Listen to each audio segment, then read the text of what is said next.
the table, and then we will take audience questions. We will be handing out some sticky notes. David's going to come around with those here in just a second. Feel free to use those. Take it right off the pad, give it over to us. We will then collect them all, go through them, we'll randomly select questions. Try to ask any question you can think of. It'll really help us out. I'll be throwing some questions into the mix too. You can go from questions about them individually to questions about policy experience. You can talk about their favorite color if you really wanted to know that for some reason. We are going to limit it to 3 questions per candidate. If you will keep the questions broad enough to be used on all candidates. We're going to take questions at the beginning of each set of candidates, and then we will be asking the same questions of each person to keep things fair. For our candidates, you are welcome to talk about the other candidates. We will not be giving time to go back and forth, just for everybody's time and convenience sake. But feel free to give us your remarks. Please keep them down to 2 minutes. I will be sitting on the front row, and I'll give you about a 30-second wrap-up signal so that you know what's going on. I'll be the timekeeper, and we will get things started. The order we're going to go in is the presidential candidates, then the VP candidates, followed by the secretary candidates, and then the treasurer candidate, who we will wrap up with. So thank you again for being here. My name's Ryan, and it is a privilege to be here. I can't believe we're already at this time of the year. But we're going to wrap things up really quickly this week, ending on Wednesday and Thursday with our elections through OrgSync. The polls will open on Wednesday morning, the 25th at 8 a.m. You'll log in with your student ID number through My Charleston or use the direct link that will be sent out the night before. Click right on that. It'll take you right to the polls. We're doing things just like we did last year, separate pages for each candidate or each position, and then you'll be able to pick who you think is best based on their bios. For the candidates, again, bios are due by 5 o'clock today to sga@coc.edu. And for anyone else, if you have any questions throughout the campaign and election season, please send your questions to sga@coc.edu. All right, without any further ado, we will invite our first candidate up for the office of the President of the Student Government Association, and that is Mr. Theodore Broda.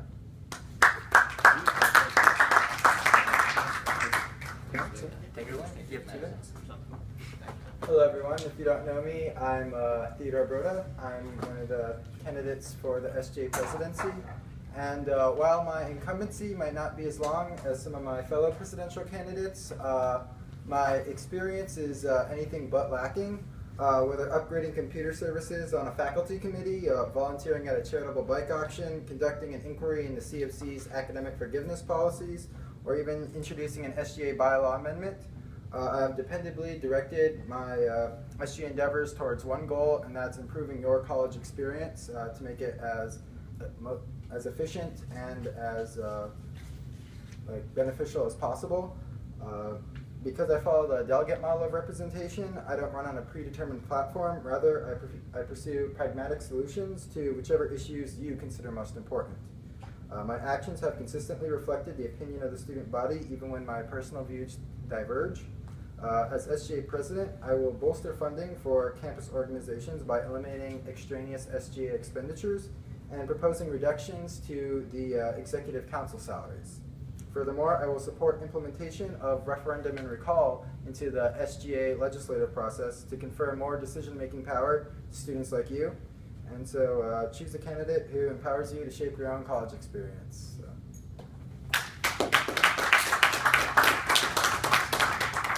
All right, folks, if you have any questions, you can stay up, Mr. Broda. If you guys have any questions, we'd love for you to pass them forward on your sticky notes. If you did not get a chance to write them, please let us see your hand. Anybody have any questions on there?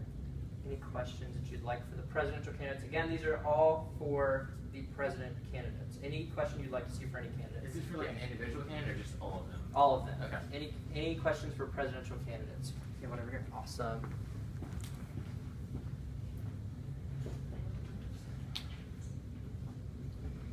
Okay, so the first question is, if you could have one thing, or if you could... Sorry. You're good. No, it's good. If there was one thing that you could have done this year for SGA, or... Wait, I got where you're going now. Okay. If you could please tell us about one thing you've done this year for SGA that's had the greatest impact on the student body. Well, I've had a pretty busy year these past 2 semesters serving as an SGA senator, but one thing that I think has the most impact on students is that I made some bylaw proposals, some of which were passed, that made the process for running in elections a little bit simpler and hopefully encourages more people to show up and participate in future elections and get more participation in the SGA.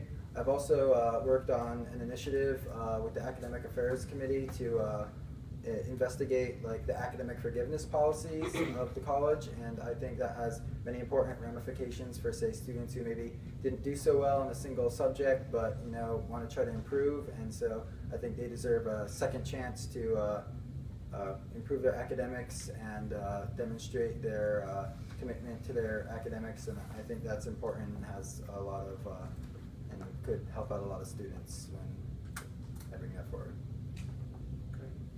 All right, do we have another question? Some of our pretty popular questions. Yes, go ahead. It's kind of specific, but like, you said you wanted to, I guess, like cut executive salary. So like, what is the purpose for that, or where would you redirect the money? Well, I would like to redirect the money to going into the contingency fund to fund more organizations, get more speakers, and basically give students back more of their money, and so just definitely going back towards the student body, making sure that the SGA is working for the students rather than just for itself. Well, can I ask, would you want it no salaries for them, or just? Well, definitely reduce salaries, and the first salary I would start with is, rather than the other members of the executive council, I'll just start with the presidents by not accepting any money from the student government. Any other questions?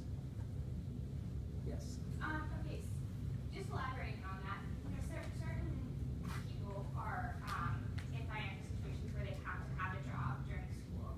Do you think that this will make it so certain candidates won't run for executive positions? Oh. That they won't have the ability to maintain basically 30 hours a week as a president plus another job on the side plus school?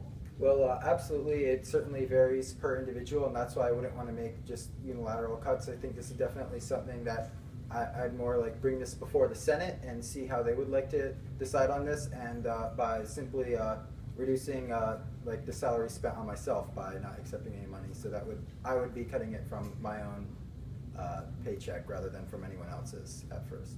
Well, this would also continue to candidates. All right. Well, I think that concludes our questions for this candidate. Please give a round of applause. All right. Our next candidate is Mr. Sean Stivaleta.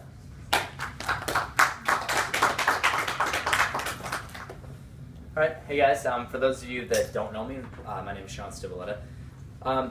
Essentially, I've served on SGA for the last 3 years now. I've served in a lot of different clubs and organizations here on campus, and I've noticed that the school as a whole is moving forward in a new direction that's, while it's extremely exciting, it means that a lot of things that we do here, kind of the way we operate, is going to be challenged.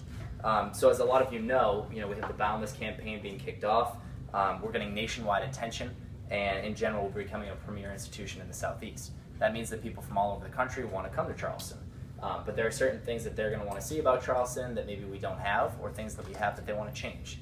So for me, where I elected president, there are 3 main things that I want to either protect or make sure is increased here on campus. The first thing is that I want to make sure that we protect the liberal arts. That was one of the biggest draws here for me. And if you remember correctly, last year we talked about potentially merging with MUSC, and then there have been graduate programs, doctoral programs that have talked about being introduced.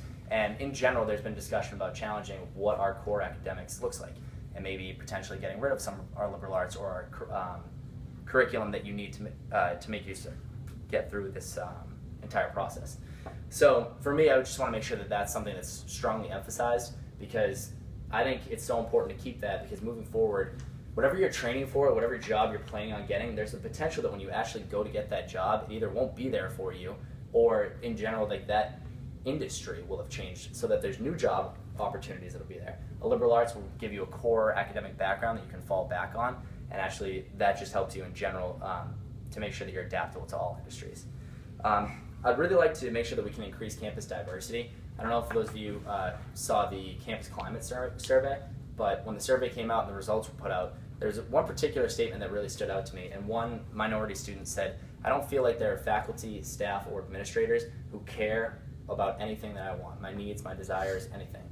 And for me, that's absolutely unacceptable. And I just want to make sure that we can actually move forward to start to change that. So there was actually 2 initiatives that were presented that are things that I want to make sure actually get carried out. So for one, our students that are here in South Carolina that have worked extremely hard in high school and really want to get into College Charleston and they qualify, but just don't have the money to do so, that is something that we can actually help them with through new funds. But I would just make sure that as president, it wouldn't come from our student tuition. There are several other things, but I think Ryan's about to cut me off. And then other than that, I just want to make sure that we increase communication with Board of Trustees and our leadership, particularly Glenn McConnell. Ryan has done an excellent job so far this year, but we want to make sure that we don't lose whatever progress we've made and that we can keep doing that. Alrighty, thank you, Sean. Go ahead. Alright, so our first question was, can you tell us about one thing that you've done for SGA and why that's made the biggest impact on the student body? So for those of you that don't know the role of the vice president, unfortunately I can't introduce legislation or really advocate one way or another for anything that comes through Senate. But what I do as the vice president is oversee Senate as a whole. So anytime funds are allocated, a new club or organization wants to actually be formed, they have to be approved by Senate. And as the presiding officer over Senate, I basically facilitate the conversation and make sure that it's productive so that we're not sitting there till 7 o'clock every day when we have a huge docket. So in general, I think that one of the biggest things that I've done for the student body is make sure that all clubs and all organizations get equal attention. That's one of the main things that I stress to our senators is that each time a new club or organization comes up, even if it's the 20th that day, we have to give them the exact same type of attention that we do to our first club and make sure that they're heard out. Thank you. All right. The second question was a little bit specific, so we're going to take it just overall. You'll talk about funding of the organization, talk about funding of our student organization, and a plan that you have for the financial side of being president. Sure. So first of all, obviously I would work very closely with allocations, whoever wins that tough race. And in general, so we have over $100,000 that we allocate out to clubs and organizations. So I'd work with SOR and allocations to make sure that we have the proper amount of funding to get out to each club and organization that wants to go for an event or anything. So work on budget hearings as Treasurer Fakis is doing right now. He's done an excellent job. But unfortunately, I would not plan on cutting executive salaries. That's something that I really would rely on because I don't have the money to just take a lot of my time and spend it as president and not get a part-time job. With the things that I'm doing right now as vice president and chair of the honor board, I literally don't have time for a part-time job, and I really rely on the paychecks that come from this. So I want to give as much time and effort as I can to the student body, and without having a paycheck, I'd have to get a part-time job, and that would be really difficult for me. Awesome. All right, and then we had a couple questions that kind of forayed around that same topic. So we're going to ask if you'll share one experience where you had to be an executive leader and how that shaped you. Interesting. Okay, so in general, here on campus, I've taken a lot of leadership positions. So I'm on the executive board for my fraternity. I'm a Charleston 40 tour guide. I'm the chairman of the honor board, and I'm the vice president of the student government. So all of those things have different smaller leadership examples. But in general, I would say that my work with the honor board, while I can't discuss particular hearings, have been a great example of my leadership style and the way that I can kind of facilitate conversation and get things done. So a lot of times we'll have faculty members and students who are kind of hashing out, trying to get to the bottom of an issue. And it can get pretty heated, as Dr. Payman could tell you as well. It can be a pretty stressful situation almost every single time that we actually have a hearing. And my job is not as a voting member, but in every single hearing I have to oversee it to make sure that it doesn't get too heated or off topic, and in general just to kind of make sure that no matter what happens, we're getting to the root of the issue and that we can find a proper solution. So unfortunately I couldn't provide an exact example of one hearing because that would go too far into a particular case. But I would say that in general, over my last 2 years as chair of the honor board, that's something that I've seriously worked on and that leadership skills have developed out of. Great, thank you. All right, well that concludes the questions for this candidate. Our next candidate is Mr. Zach Stern. Get away. Can I do a podium? Yeah, go for it. Cool. Hey everyone, how's it going? I'm My name is Zach Sturman. I'm Chief of Staff of Student Government Association, and I'm from Miami, Florida. So the first thing I'd like to say is I'm the only candidate running on a ticket, so I'm running with Michael Fakis, who's running for Vice President of the Student Government Association. We're running together. And the first thing you have to know is that Michael and I are best friends. We have a combined 4 years of SGA experience, so that's kind of the most experience in our eyes. Him as treasurer, me as chief of staff. We were both freshman senators last year. A lot of different perspectives that we come to the table with. But I want to keep this simple. And the simple difference between Michael and I and the rest of the candidates is that we have an entirely different approach to how student government should be run. When you ask the general student, what does SGA do? Just think in your heads, what does SGA do? And the answer is probably, okay, pass clubs, we allocate money. That's fine and well, that'll certainly continue, and we'll do that better and greater than ever. But the things that we want to focus on are initiatives. We want to focus on making changes happen in students' daily lives that you can see. So in our platform, it's very clear, it's very detailed, it's not these lofty ideas that we're going to accomplish by the time we're done in office. First one, we're going to have printers connected to your 300 free prints like in the library. We're going to have those everywhere throughout campus at major outposts, education center. The other thing we're going to have is umbrella rentals. Days like today, you can rent an umbrella at one part of campus, go to another part. Here's the other thing. Just about every school in the 21st century uses an electronic swipe system to swipe people in and out of their dorms for anybody who lives in residence halls. We don't have that. We use a 1930s system. We have to write down people's cougar cards and get their blood type or do something crazy. And we want to change that. We want to put everybody in the 21st century and refocus SGA on accomplishing initiatives. That's what we're about, and that's what makes us different than all the other candidates. Thank you.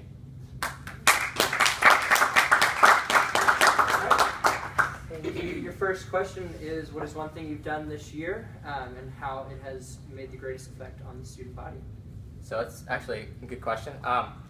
So in line with our platform, which spells out specific changes that we want to effectuate for the student body, the one thing that I've helped do is I was at the library last semester, and you've ever been to the library and you try to print something, it was finals week, and it was taking 25 minutes for me to print one document on my way to a final exam to hand in an exam paper. I was like, this is ridiculous. This is a resource that's supposed to be available to students. So I contacted President Spraker, contacted other people in student government, and contacted administrators in the library, and accomplished an idea I had, a dream. And as of 3 weeks ago, there is now a library quote-unquote quick print station. So we didn't improve the speed of every single computer. But if you look at the information desk at the library, which nobody really knows about yet, there's a quick print station. And it's a computer that is 10 times faster than all the other computers in the library, and is dedicated to logging on, printing something, and logging off, so you can go on your way to class. So that's something I've done that's affected the student body on a day-to-day basis. Great, thank you. The next question is around the funding side of student government. So if you'll talk a little bit about your financial policy and how you're going to make sure student government is as effective as possible. To be completely honest, there's two responses to that question. The first is that, like I said, I don't think you'll hear anybody in student government say anything bad about Treasurer Fakis, who's my running mate, he's running for vice president, and how he's dealt with funds and the organization and our senators who are new to the organization. With that in mind, I defer to him entirely on how we're doing funding. He has a year of experience getting paid day in and day out to spend 30 hours a week dealing with what are the finances of the organization. So I don't pretend to know everything, and I think he knows me more on that issue. The second part, though, is that typically, Michael and I are under the impression that we don't want to be dictators and tyrants in SGA. We want to gather as much student feedback from our senators and from the student body to decide those sorts of things. So I don't want to say we're going to cut the salaries. I don't want to say we're going to increase them and pay me $100 grand a year. I'd rather hear what everybody else has to say. Great. And our final question is, tell us about one time where you were an executive leader and how that shaped your leadership philosophy. So I'm in a one-credit class entitled Leadership this semester. And one thing we talk about is what it means to be a leader. And you think, like, okay, is it Abe Lincoln? What is a leader? Is it somebody who's loud, who has a title, who's president?